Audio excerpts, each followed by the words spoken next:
Question 2035. Today, December 1st, 2024, we sincerely wish for the distinguished teachers renowned worldwide and the Buddhas who are building the communist society, sacred ethics environments, the law of causality, loves all to become Buddha, to work together wholeheartedly to sow the seeds of connection, helping all humanity, which also means helping our ancestors from long ago. Understand the question 2035, how to competing debts of gratitude to achieve right livelihood, equivalent to reaching the second holy virtue among the 49 letters of self-enlightened to become the self-enlightened blessed ones? And below are the words from the enlightened teachers, having affinities, in the environment the law of causality love all to become Buddha, just sent to the esteemed teachers and us. Today you all awaken together, practicing the 29 holy truths, holy thoughts, holy speech, holy livelihood as follows. 1. Holy livelihood is every gesture, action, walking, standing, lying down, sitting, speaking, engaging in activities, meditation, receiving meals, being at peace, all align with the dignified behavior of the saints, and are all linked to the holiest thought, thus, not only achieving holy thoughts but also achieving holy speech, holy livelihood. 2. And when truly enlightened about repaying grace to all beings and knowing that having conflicts with those conditions only increases the debt for countless lifetimes, then you will achieve the holy livelihood. 3. And when you have not yet awakened to the endless debt to your brothers, you will still suffer infinitely. 4. And when you clearly prove that the debt to your siblings is immeasurable, then you will achieve holy livelihood and be free from the debts already sown. 5. And when you wholeheartedly help your siblings and all beings practice the method of sowing holy seeds, competing with each other to be the most indebted, thanks to wholeheartedly helping your siblings and beings, as well as helping each other practice the holy method as mentioned above, then naturally, the cosmic karma will return exactly like what you have helped your siblings and the world, meaning, you will be the first saints to achieve holy livelihood, competing with each other to be the most indebted. 6. A heart that wholeheartedly helps brothers and sisters, helping humanity is also helping itself practice the spiritual practice to achieve the right action, competing with each other to be the most indebted, then that heart will surely reap sweet effect. You all understand that well. 7.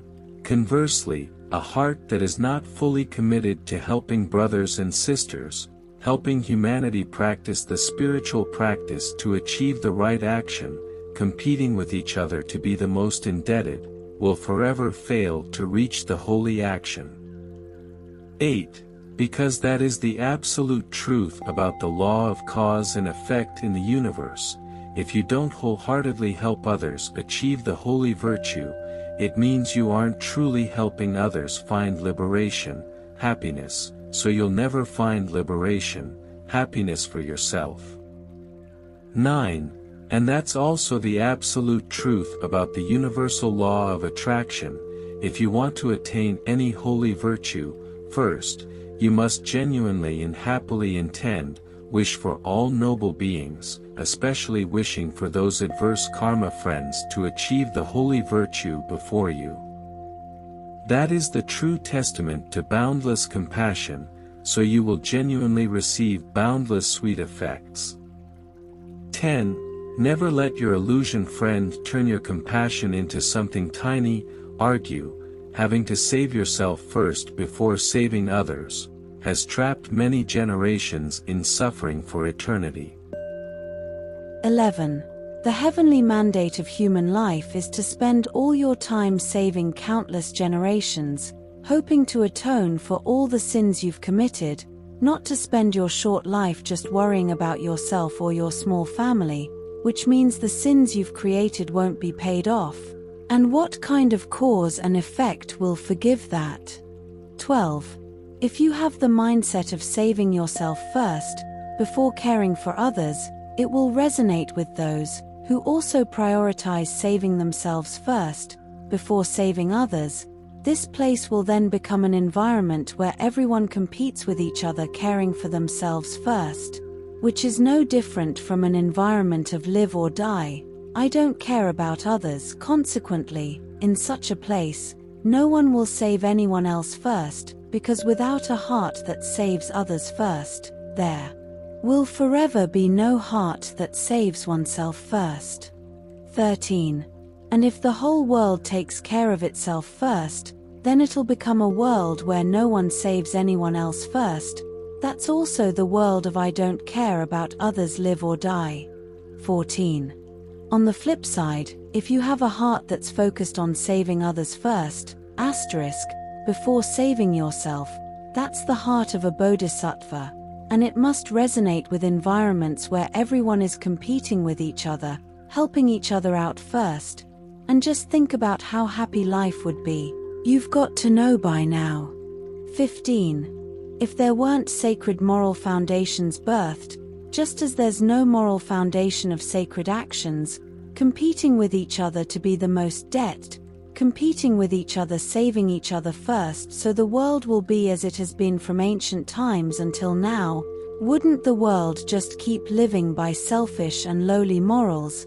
Everyone is competing with each other, worrying about themselves first, leading to even more misery in life.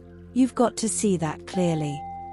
16. Rushing to compete, help each other out first, means you've achieved the sacred action of competing with each other to be the most because only hearts that fully believe in cause and effect and understand the debt of countless lifetimes can truly be happy with rushing to compete, helping each other out first. 17. A mortal person worries about themselves first, then thinks of others afterward, which means they only practice for their own benefit, then think about helping others. 18. But with a holy heart, in a sacred zone that truly resonates with those hearts that focus all their time on saving others first, that means helping everyone live happily with the sacred moral foundations, and when you save others first, with such a noble heart, that's truly the most supreme practice. That's also the absolute truth about the law of attraction, the universe's law of cause and effect. If you want to be helped, first help others, and eventually, someone will come to assist you. And if no one comes to help you, the magnetic field of the cosmic law of cause and effect and over 70% of the sacred water in your body, that's truly the most miraculous magic, will support you through everything, ensuring your happiness for eternity. 19. Eventually, humankind will come to realize the holy truth above. That's the miracle of the law of attraction, the law of cosmic cause and effect. 20. And sooner or later, humanity will practice the sacred truth, and the whole world will resonate with the sacred magnetic field that will emanate sacred magnetic field in a surpassing way, leading to immense happiness. Surely you all understand. 21. Simply by practicing in the thought of save others first, it's enough to achieve a holy action and help countless generations live in happiness for endless times. So there's no reason not to do it. 22. This also serves as further proof of the practice that dedicates all time to save others first, which means wholeheartedly sowing the seeds to help humanity live together happily with the moral foundations of saving others first, is indeed the highest practice, the testament to immeasurable compassion that must yield the sweetest and most fulfilling fruits, which means the cosmic cause and effect will return all blessings to you. You will truly be the first saints living with all the sacred moral foundations, and become the self-enlightened blessed ones. 23. You all make sure to remember this holy truth. The more boundless your compassion, the clearer it becomes that you owe a debt of gratitude to all beings, and the more happily you save others first, the more you transform all debts lasting in happiness forever. 24. Conversely, the smaller the compassion, the less you see any debts to anyone and become more arrogant, angry, and uncomfortable with all beings, hence increasing your debts. Suffering will linger forever. 25. This is also the absolute truth about the cosmic cause and effect. Your heart is as it is. Your love is as it is.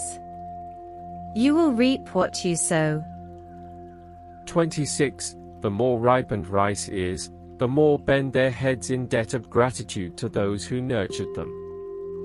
27. And those who are nobler, the more they bow their heads in humility, the more they bow their heads in debt of gratitude to all causation. 28. And it only takes a spark of anger to burn down an entire forest of merit. A small spark can start a big fire. One time forgetting a greeting, one time forgetting a debt of gratitude, regret lasting for 1,000 years, suffering for 1,000 years. 29. This means that a truly compassionate heart, genuine love and respect will always radiate the magnetic field of debt of gratitude forever. If the magnetic field of debt of gratitude is lost, it means losing an entire forest of merit, meaning losing the holy action, losing the way back to the Holy Land. The boat of cause and effect is born. The law of causality is born. With the holy verse of 7 lines. 49 bows to the saints. 49 words of humility. 49 words to become the solitary saint.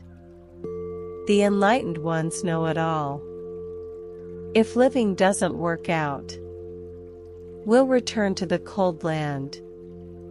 If you live well, you'll resonate with the Holy Land.